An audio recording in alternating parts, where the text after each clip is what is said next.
you could see in Alex's physiology that he lit up. This was something that he was excited by. And so when we look at the change science and actually using the scaling science correctly, one of the things that Hardy talks about is we want to make sure that we're not scaling in the wrong direction.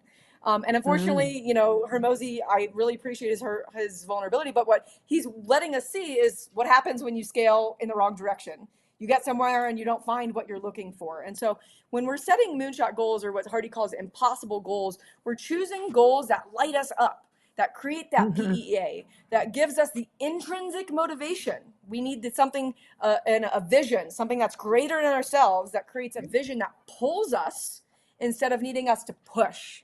And that's really the difference between being a business builder, even a traditional leader, and a cultural catalyst. Because we're not just building a business for the sake of building a business and whatever it is we're trying to prove in ourselves. We're building a business because it's something that's being called for us to do. It's something that's greater than ourselves. And it's some type of impact that's going to make a positive contribution to the planet.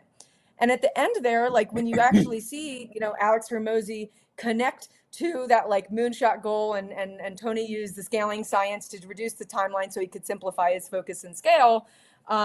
What Alex wanted to do was help like 100,000 men basically achieve financial stability by having $100,000 in their bank account.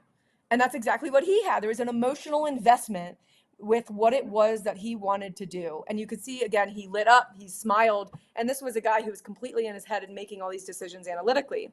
And so that's why it's important that we use the scaling science, not just to scale numbers or something completely that, you know, doesn't give us energy. We actually need to choose something that will contribute to a humanity in a way that is from a place of power, because when we do it from a place of power, we actually empower other people. And that's actually how we create a new culture, is from a place of power and not from force. Right.